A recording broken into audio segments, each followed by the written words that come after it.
Good evening. It is 5:30, so we will make a start. Welcome to this evening's Cabinet meeting of the 11th of July 2023. A little bit of housekeeping to start with. We are not expecting any fire alarm testing today. In the event of an evacuation, you'll hear a recorded message requesting you to evacuate the building. Please leave by the nearest exit and the Riviera Centre staff will assist you. Once outside, please assemble in front of the tennis courts to the seaward side of the building. I'd be grateful if everyone could ensure that mobile phones and electronic devices are switched to silent, which is always a good opportunity for me to check myself. Pass over to our clerk who will tell you a little bit more about the hybrid meeting this evening. Thank you, Chair. Please note that we are operating hybrid meeting arrangements with officers and councillors who are not members of the Cabinet having the option to join the meeting via Zoom. We are also live streaming this meeting via the Council's YouTube channel to encourage more people to engage in our public meetings. The proceedings of the meeting will also be recorded. Please can I remind everyone to use their microphones when speaking and turn them off when finished. Please can attendees present in person refrain from watching the live stream or joining the Zoom link, as this will cause interference for our viewers. Anyone attending the meeting remotely must use their raise hand function when they wish to speak and to declare any interest at the appropriate time.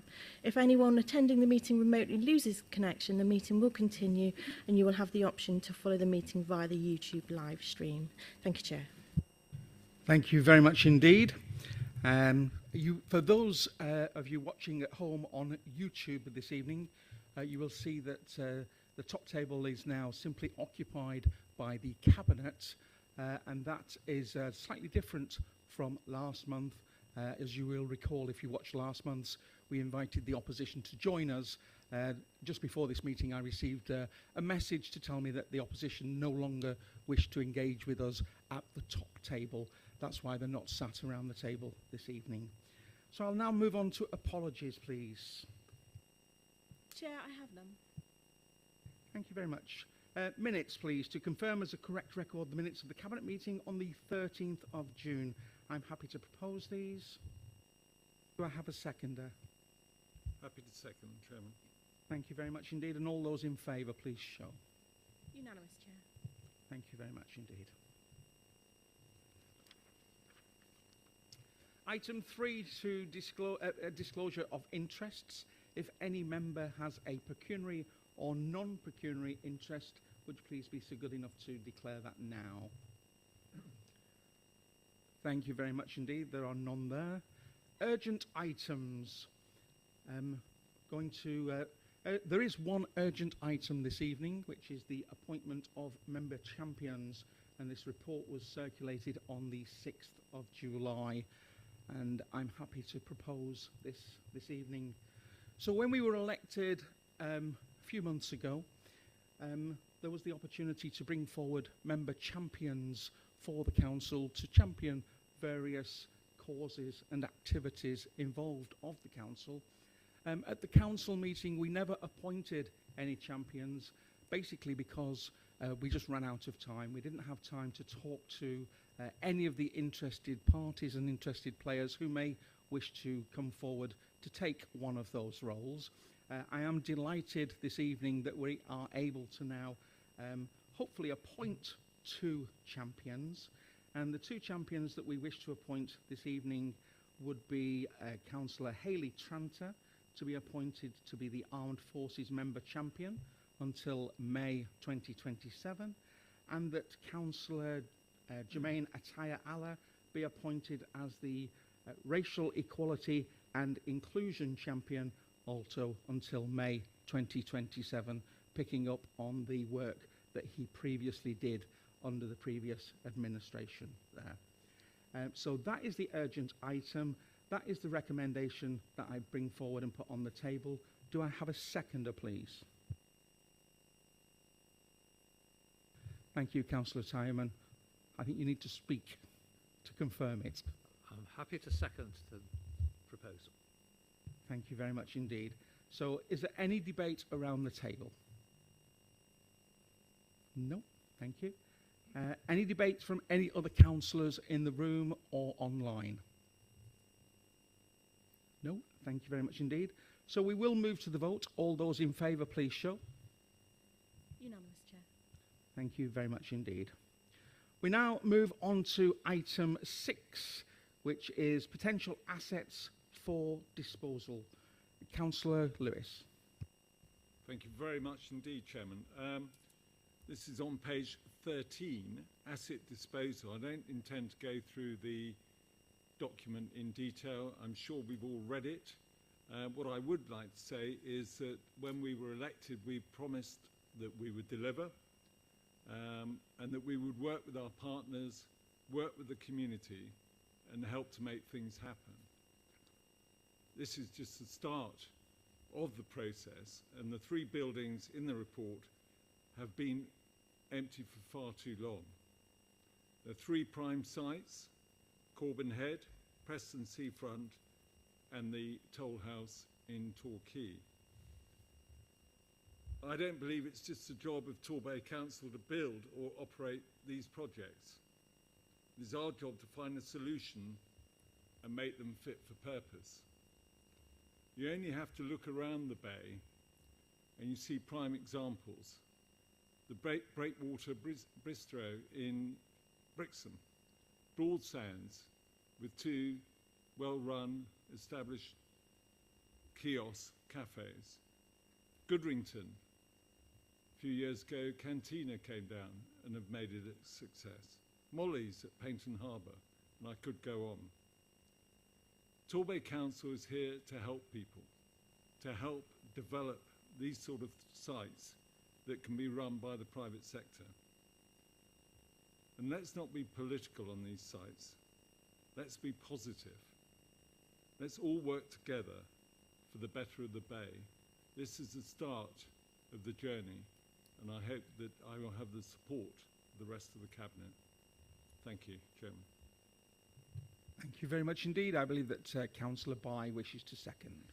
Thank you so much. I'm delighted to second this recommendation. Those who've read the report will have read that the idea with Preston North and Corbin Head is that there's going to be outline planning permission obtained prior to sale by auction. A slightly different process with the old toll house, that the Director of Pride in Place be requested to instruct the disposal. You know, Torbay has so much potential. I think these 3 sites could be used so much better than their current neglected state. I wouldn't wish to sort of prejudice what might happen on these sites, but I don't think we make enough of the amazing eating out scene that we have in Torbay. I think, you know, the English Riviera is absolutely the place to come to enjoy a holiday, a place for residents to enjoy, and the eating out scene, I believe, is second to none. And I believe that these 3 sites may well be of interest to entrepreneurs who are linked with the hospitality sector. They're superb sites, and it's just so sad to see the lack of progress in recent years. So very much support what Councillor Lewis is saying.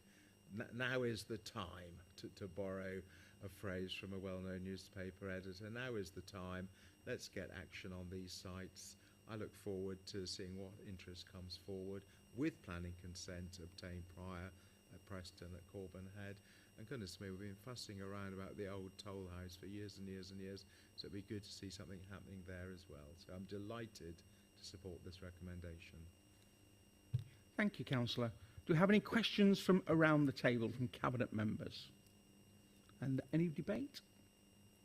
Thank you. Let's open it up a little wider to councillors in the room or online.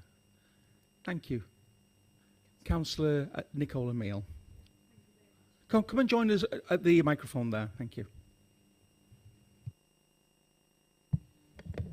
Yeah, thank you.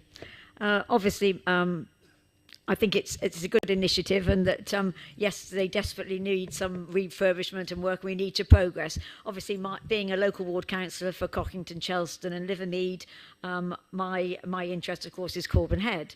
And just to really I think we need to progress, but obviously to remind everybody that this is it's a local green space. Just to remind you, it's designated in the Torquay neighbourhood plan, and of course it's sensitive in terms of redevelopment. And I would ask that as we progress with outline planning permission, that there are certainly that my community partnership, that the beach hut users in the Corbin Head proximity and the neighbour and the Torquay neighbour plan are involved in any in any discussions, just so that we can perhaps. And I know that you've, Councillor Thomas, that you have in fact already been contacted by 2 members of my steering group of my ward community partnership who have put forward, I think, different ideas. And we just really ask that you perhaps work with us so that we can get the best outcome for everybody. Of course, public toilets is the important thing at Corbin Head, and certainly I'd like to represent the Corbin Head Beach Hut users group, where at the moment we only have 1 toilet that is open, and obviously we are concerned for the future, what will happen, what will be provided in the future. So we need to know if there's a plan to provide toilets, just say if nobody wants to develop the space. It's something that we've got to look after local people and of course visitors. It's right along our main seafront, shopfront window, and if we want to be a premier resort, we have to provide at least public conveniences. Thank you.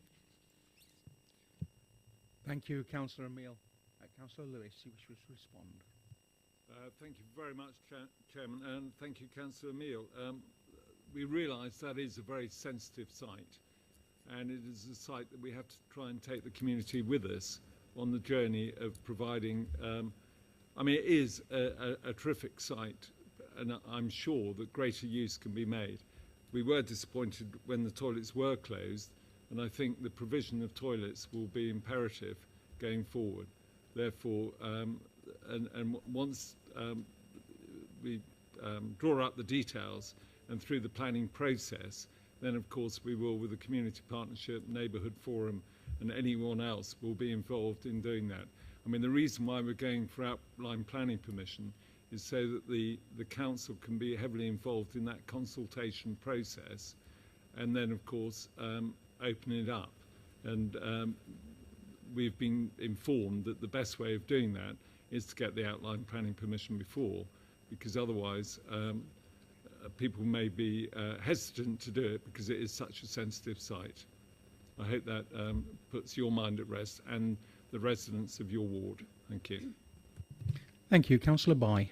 I was going to say, in the report, it couldn't be clearer. On 2.1, it says, in respect of the toilet blocks, which is at Corbin Head and Preston North, the council would require that future owners make provision for public access toilets. So that is unambiguous. Thank you, Mr. Chairman. Thank you very much. And I would also add to Councillor Emile that I have received a number of emails from residents within the ward. I have already written back, and I've had some positive response that has come back from that, which I'm happy to discuss with you outside this meeting. No problem at all. Thank you. Councillor Darling.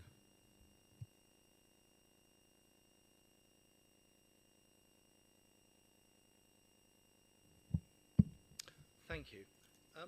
And clearly, as has been stated by colleagues, both around the top table and from the cheap seats, as Councillor Bye would refer to them as, we all want to see progress on these developments. I'm just a little bit perplexed as to how this magic wand of private sector development will actually work on these sites. Colleagues, I reflect in respect of like the Shedden Hall Hotel and the Bancourt Hotel in Torquay, very quick and easy reference points, that making something in the private sector doesn't actually give the council greater powers over developing that site. It actually reduces our opportunities. And if we are looking at driving that positive change, I do wonder, expecting a third party to deliver this unless you have a contractual relationship with them, I struggle to see how passing it on to them will achieve that. One prime example of this that I would highlight is something that a former mayor passed on, and it was the mayor before the mayor who's in the room, as in Mayor Oliver, who sold off the laundry site on Rock Road for redevelopment, and it hasn't changed a jot. And I do have those fears that unless there's that firmer grip, it won't be driven. Clearly, there was hopes to develop those over the past 4 years, but strangely enough, an international pandemic, Trussonomics, and war in the Ukraine made it difficult circumstances. And in a world where the Halifax is suggesting that property prices are going down, and today we've got highest long-term interest rates, could this end up being a fire sale of a local authority, and we end up selling it for not best value? Thank you, Councillor Darling. Councillor Lewis. Yeah, thank you very much indeed, Councillor Darling. As I said at the end of my few words, not be political, be positive. Clearly, over the last 4 years, you haven't managed to do anything with them. While those 4 years have been taking place, as I said in my opening remarks, we've seen the Breakwater Bistro in Brixham flourishing, and it has been transformed over the last couple of years, private sector. Broadsands, we had 2 rundown kiosks, cafes. We now have 2 really vibrant, hopefully successful establishments there. Goodrington, Cantina have moved in there. We've got the investment at Splashdown, and Molly's at Paynton Harbour. As I said, I could go on, but it shows that the private sector want to invest in Torbay. They have put their money, not Torbay Council's money, in doing that. We own these properties. We cannot allow them to remain empty again for the next 3 or 4 years. This is the way that we can take them forward. Private sector have got the money. They have faith in Torbay. I have faith in them, and we will deliver. Thank you. Thank you, Councillor Lewis. Councillor Cowell.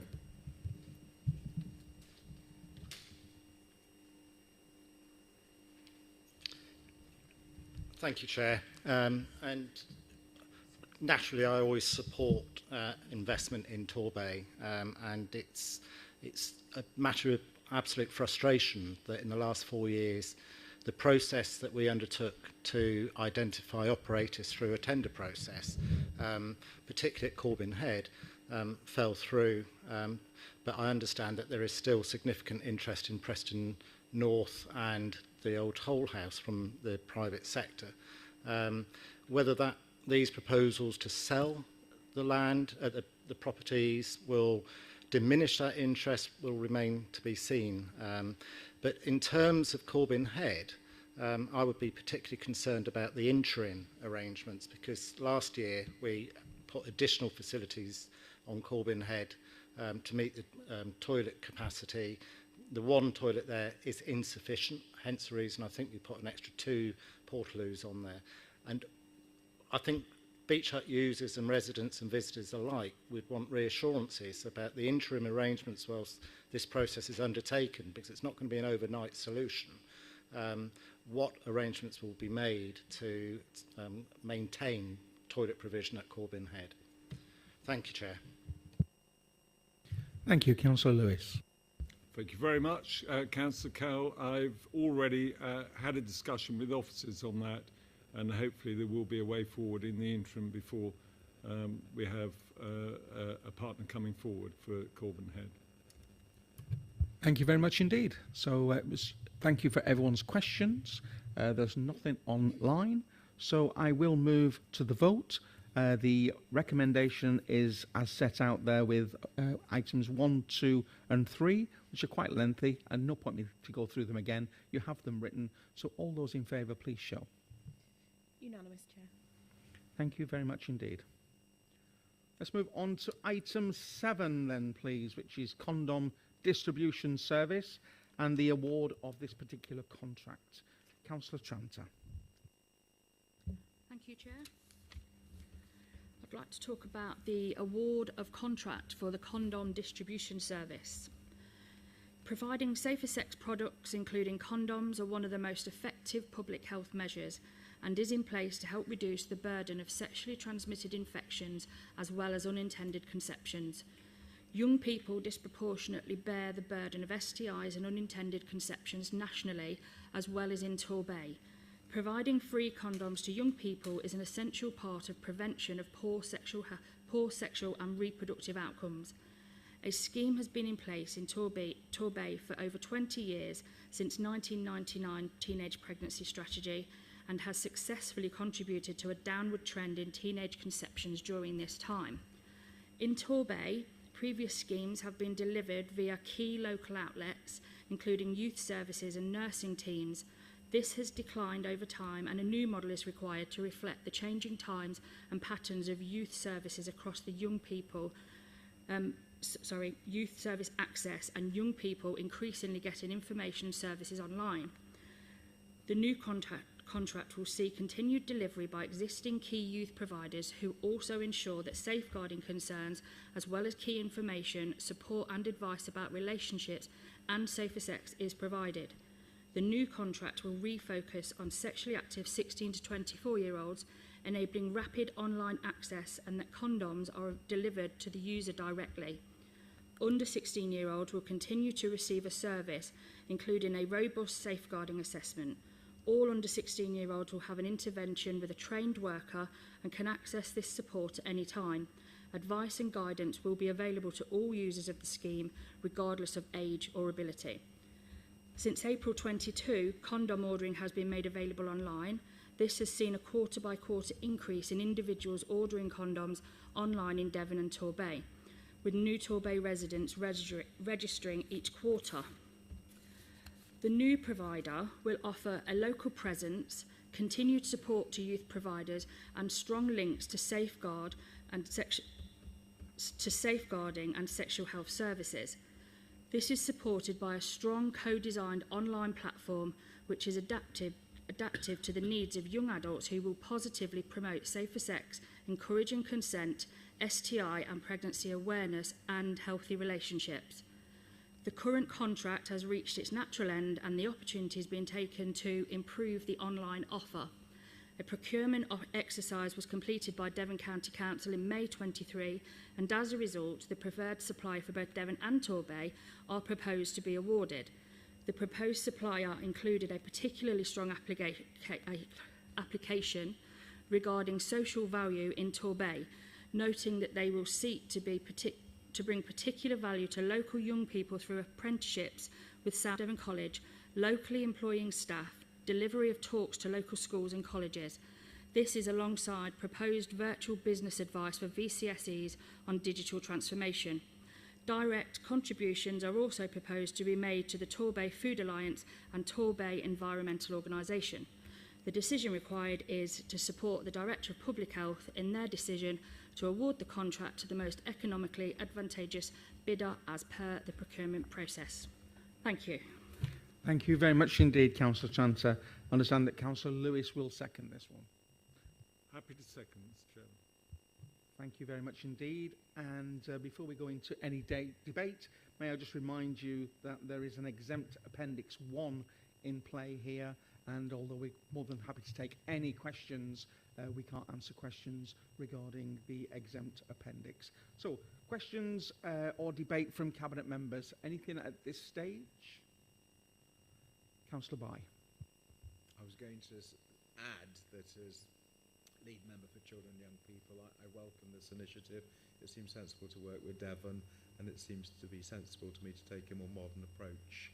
So very much support this initiative. Thank you. Thank you very much. Any questions from councillors in the room or online? No indications. Thank you. So in which case we will move directly to the vote. All those in favour, please show.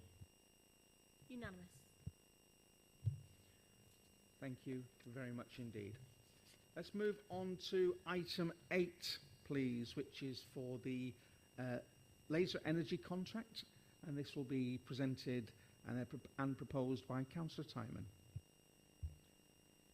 Thank you. Members will have had the chance to read the report in front of them, and I don't intend to go through the detail, much of which gives the background and the context in which we've been operating over the last few years.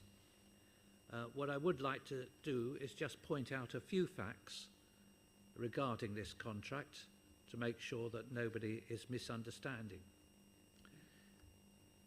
We are proposing that we contract with Laser Energy Group to procure, manage and supply our gas and electricity for a 4-year period starting in October of next year. We have to think that far ahead in making purchases of this nature because of the manner in which Laser purchase on our behalf. What I want to stress first of all is this is not a fixed price contract for 4 years. It is an agreement to purchase at prices that come in the market in each period. And there are 2 different forms available to us in doing this, which are mentioned in here. And we are asking that the decision about which one of those formats is delegated to the Director of Finance. The complexities of the 2 systems can, I think, be summarised in one way, or in this way. If we go for the PIA system, Laser will purchase on our behalf energy in the 1-year period leading up to the start of each year. If we go for the other system, the PWP system, they purchase over an 18-month period, starting at the same point a year in advance, but they are finishing purchasing during the year or during the 6-month period of supply. In both systems, therefore, we do not know until at least the beginning of the year what the price, at the beginning of the year of supply, what the price would be for that year. In one of the systems, in fact, we won't have certainty on that price until a reconciliation is done at the end of the year. As with any contract of buying energy of this nature, it is quite difficult to know which is going to be most beneficial. Nobody has the ability to foresee the future. We are therefore wishing to take decisions year by year on which of the 2 systems we use. And in fact, even if we set off on a course to do one of these 2 options, we have some ability to change to the other if we think it's more advantageous for us to do so. I think that probably covers enough detail within the complexity of this purchasing arrangement, and therefore I think that, subject to any questions, I would like to move on to just going through in detail the recommendations. I have a slight problem here, which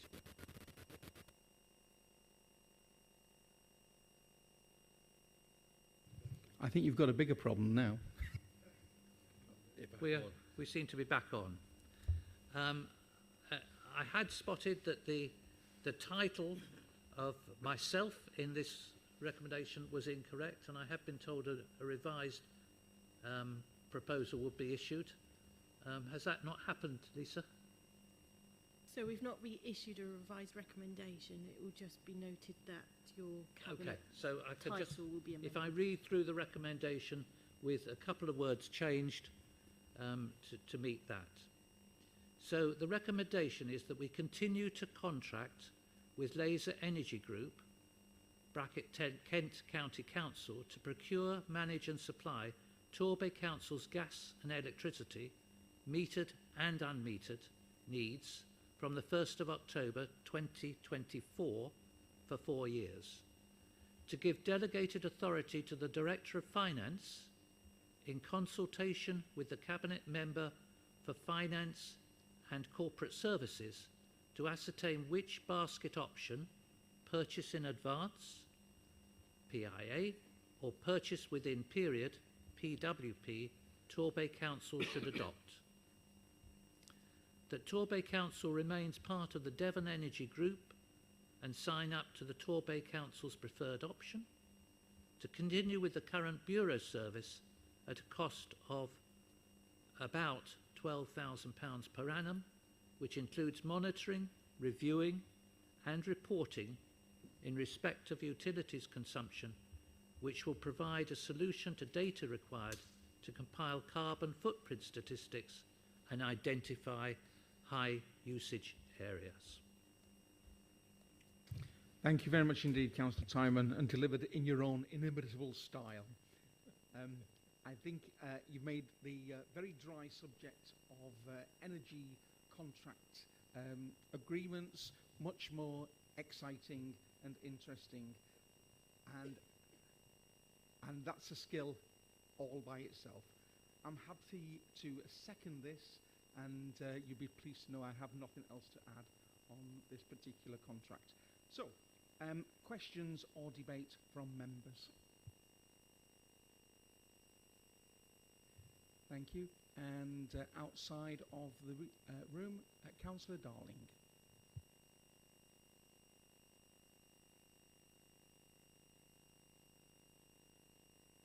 Jenny had fallen asleep for some reason, so it wasn't as quick, although I must admit it did remind me, that presentation, of an evening with a life insurance salesman. But on a more serious note, Mr. Chairman, can I just highlight page 3 of our agenda, where it says that windows are going to be opened during the meeting, so I'll wait with interest to see how we achieve that. And as we have meetings more and more at the Riviera Centre, I think it would be good on the agenda that goes out to the public saying that you can put your registration number in and avoid having to pay fees on the parking. Sorry, do you have a councillor? Sorry, do you have a question on this item, councillor? I am just about to start the question after highlighting a couple of items I meant to raise on the agenda more generally earlier on. And the question is, we know as a local authority we have a couple of solar farms knocking around. One of the big issues for that is trying to get extra capacity on the grid so we could sleeve it and draw it off.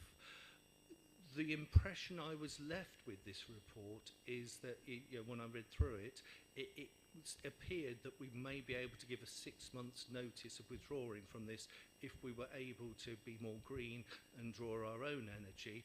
And the other element I wanted to highlight was that it is really helpful having plain text on some of the diagrams, because some of them are inaccessible if you use software for people like myself who are visually impaired. It was particularly the ones where it was graphs and things like that, rather than the tables where we're excluding some members of our community from the reports like this.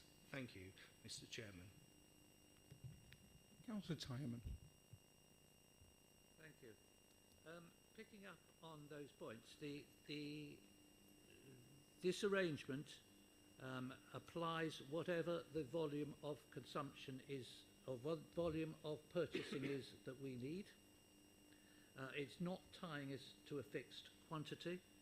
If there are other ways through solar farms that within the periods going forward that will contribute to our need,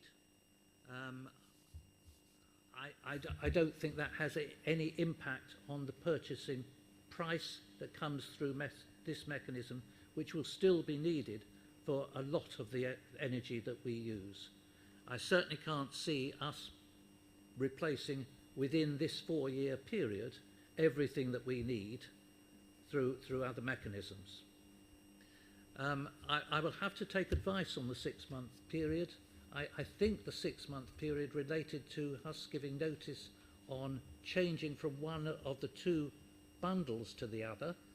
I hadn't picked up that it gave us a way out completely. Can you help us out on that one? I'll double check that one, but I'm the same opinion as you. I don't think it's about giving notice to come out of the contract, but you're right in terms of flexibility. We're not tied into individual sites from this contract. We're tied into bundles of prices. So should we decide at a later stage that solar is an option to furnish one or more of our buildings, we will have the flexibility in the contract to do so. Thank you very much indeed. Any further questions from anybody else? In which case, we shall move to the vote. All those in favour, please show. Unanimous. Thank you very much indeed. We will move on then, please, to item 9, which is the Budget Monitoring Outturn 22-23 revised report circulated on the 6th of July. And of course, this one's already been to overview and scrutiny. Councillor Tyerman. Thank you. Yes, quite a meaty document, the looking at the outturn for a whole year and the movements in there. And this is, of course, broadly a high-level summary of that. I think the pleasing point is that the Council did make a small surplus for the year, and the recommendation in here, which I'll come to in a minute, is that that surplus can be transferred to reserves. What I think is more important to note is that the report does indicate significant overspends in certain of our operating divisions. Adults, corporate services and the Police Directorate all had overspends of between £750,000 and £1 million. Children's Services near to £2 million. So you may sort of ask, how is it that with all those overspends we've got a surplus? That has come largely through the finance area. It's come from increased funding that hadn't been taken account of in the budget when it was set, and it's come through a beneficial impact that's occurred through higher interest rates, which have benefited us as a council in terms of earning money on our cash balances, though as many people will know, it's certainly not something that is welcomed in terms of its general impact on the economy. And it's come from having cash balances significantly higher than we anticipated when the budget was set, due largely to delays in capital expenditure plans and us having therefore cash balances that we hadn't anticipated to have. It was therefore, I feel, fortunate that the council was in a position where it had a surplus. But I think the lesson we need to learn from that is to be very careful going forward that we work to get the overspends across the council under control within a time period before interest rates fall and we don't get the offsetting benefits.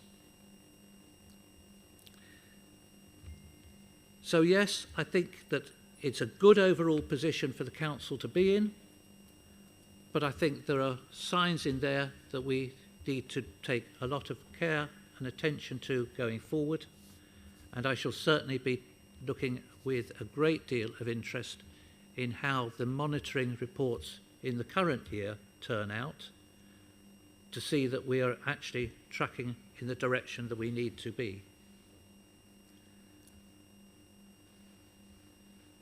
The proposal for tonight's meeting is that that we have to, I need to find it, sorry, that we note the report as a cabinet, and that the cabinet recommends to council that the council notes the revenue outturn position and approves the transfer of the £400,000 carry forward into earmarked capital reserves. I shall just finally mention why are we putting this into capital reserves. We are aware in the capital programme and looking at it and rationalising it that there will be areas we anticipate where there will need to be some write-off of costs, and this will go a long way, or go a significant way, towards helping some of those write-offs going forward. I think, therefore, that our proposal that it's put to an earmarked capital reserve is a prudent use of this sum of money at this stage. Councillor Tyman, just before you finish, there's also a 2.4B to pick up, please. Thank you. And if you want me to go through that, it's the addition of the Tor Valley North project to the current capital programme. And that was just added on the 6th of July, just a couple of days ago, which I know you're aware of. Thank you for pointing that out. I was aware of, and I was just on the wrong set of papers for the continuity. That's fine. Thank you very much indeed. Councillor Lewis, I understand you're going to second. Very happy to second, Mr. Chairman. Thank you. Any questions or any debate from members around the cabinet table? No. In which case, let's move out to both in the room and online. Councillor Cowell.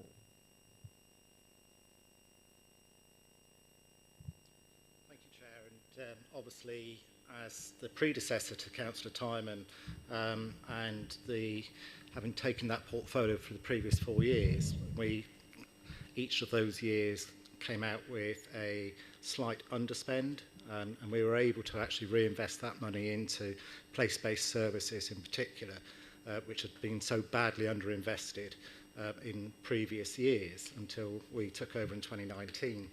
I'm mindful of the impact on the capital programme of aborted costs, and Cabinet tonight have already agreed one potential aborted capital programme in as much as the disposal of the toll house, which has so far incurred capital costs of around £200,000.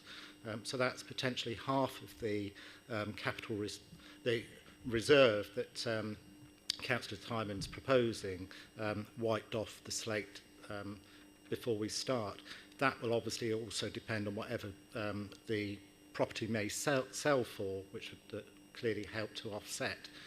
Clearly, some of those pressures in terms of the overspends and pressures, in particularly in the world of adults and children's, is because of the increasing pressures on the adult social care. We know is a crisis in the UK.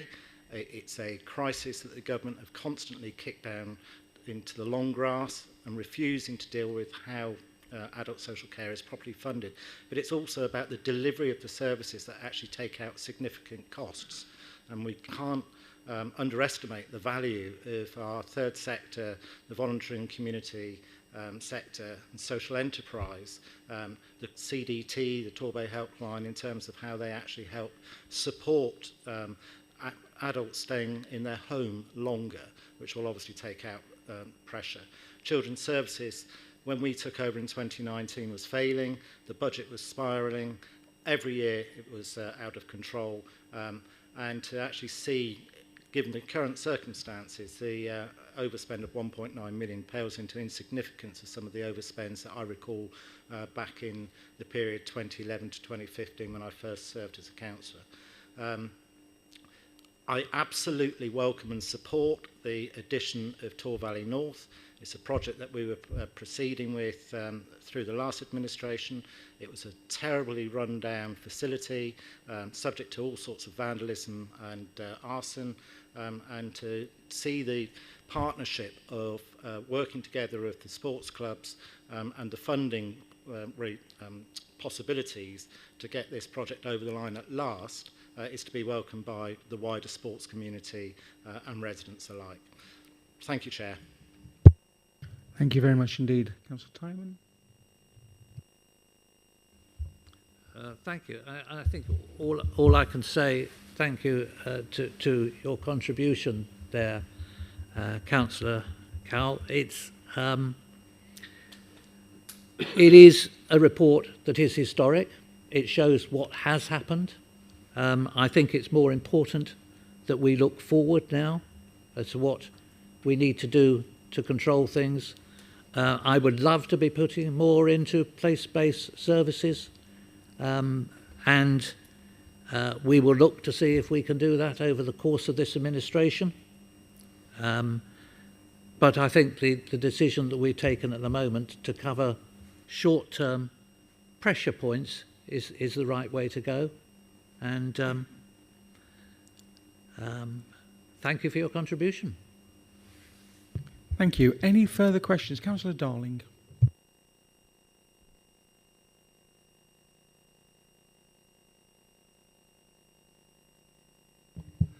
Thank you. I would just reflect on the pressure that many of our communities are facing in respect of the cost of living crisis, and I'm just concerned from the Cabinet why monies were not considered to support some of our communities is the initial question I would put to Cabinet colleagues in that, because people are extremely suffering in the Bay, and I wonder why that is not seen as a priority.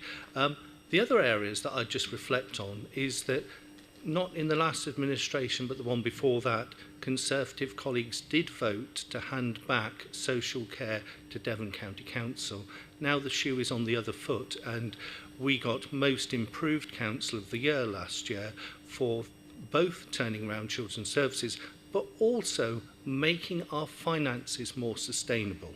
So I think that that needs to be seen as a judgment on where last year's figures ended, because that was an independent judgment at Torbay, not from those who may have certain dogs in the game. But why not that cost of living crisis and some more support for our communities? Councillor Darling, I hate to disagree with you, but we've been within our ICO, our Integrated Care Organisation, for some considerable while. I really do not recall what you're talking about, that any council voted to come out of Devon social services, but or to put our services in with Devon. But look, tonight's not a time to argue about historic. All about this administration is looking forward. We are looking to deliver on projects that certainly haven't been delivered on the last 4 years. But tonight we're trying to play nicely. Councillor Bye, I'm sure you'll continue in a similar vein.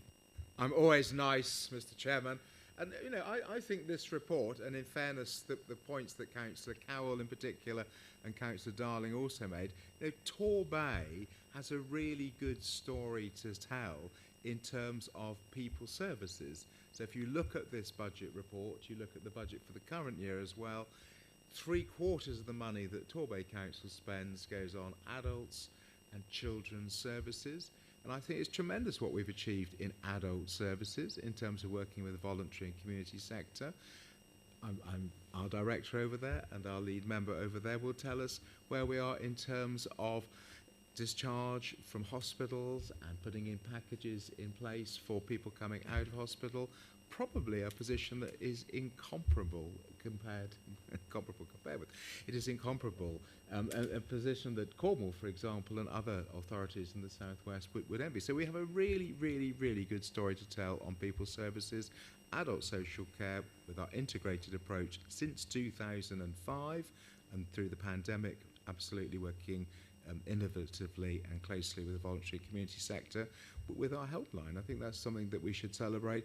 And in children's services, I will carry on saying, well done to the previous administration to get us to good, and it's our job to maintain that we have that good and we work towards outstanding.